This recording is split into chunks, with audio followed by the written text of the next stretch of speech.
banyak informasi itu tidak membuat orang makin pinter atau malah makin bijaksana itu tidak.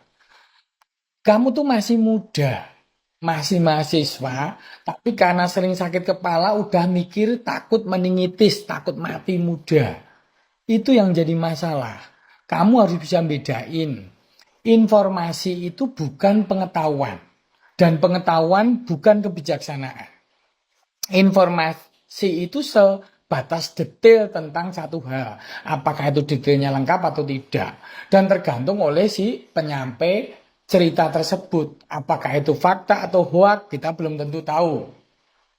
Jadi harus jelas sumbernya, kapabilitasnya. Beda dengan pengetahuan. Kamu browsing begitu banyak tentang informasi tentang sakit kepala dan kamu akhirnya mengerucut pada meningitis.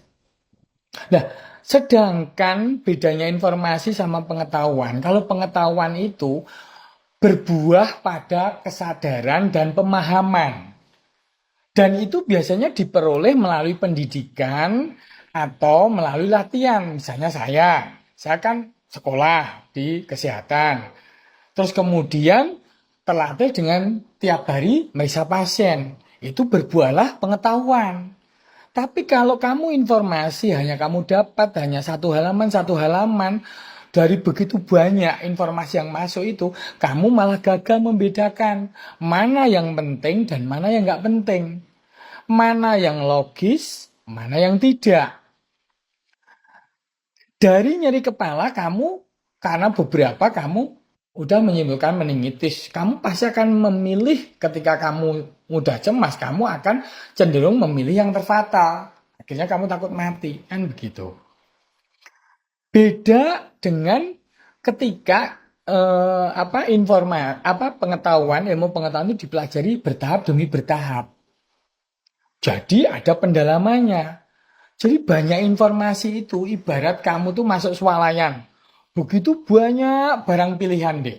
Banyak sekali barang pilihan. Akhirnya kamu sampai lupa mana yang menjadi kebutuhanmu. Kamu akhirnya ambil yang ada di dekat kamu aja, yang warnanya menarik atau apa. Itu namanya ledakan informasi, tsunami informasi. Akhirnya yang di permukaan yang nyangkut ke kamu yang kamu dapat seperti itu. Dan saya juga sebagai pengingat diri saya sendiri bahwa pengetahuanku hanya baru pada level menengah. Level tertingginya itu kebijaksanaan. Jadi belum tentu para dokter, profesor itu juga perilaku kesehatannya itu lebih baik daripada mbah-mbah tua yang di kampung itu yang umurnya mungkin terbukti berumur lebih panjang.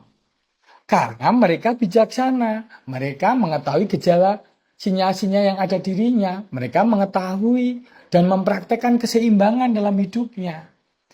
Jadi batas level tertinggi itu kebijaksanaan. Nah, kamu sekarang mulai perbaikin mindsetmu.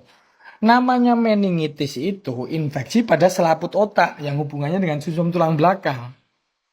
Penyebabnya itu infeksi. Kalau infeksi itu gejala utamanya, awalannya, dan perlangsungannya entah itu akut atau kronis, cepat atau lambat, itu pasti demam. Demam tinggi karena infeksinya nyampe ke selaput otak. Karena otak kita tuh punya barier, punya saringan. Jarang sekali ada infeksi yang bisa masuk ke otak.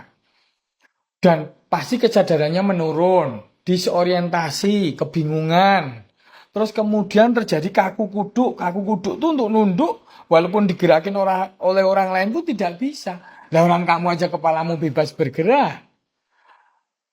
Belum lagi masalah seringnya meningitis ini terjadi umumnya pada balita di bawah 5 tahun yang sistem kekebalan tubuhnya rendah. Jadi mudah terkena infeksi bakteri, virus, parasit, atau oleh penyebab yang lain. Ya memang autoimun dan lain bisa menyebabkan meningitis.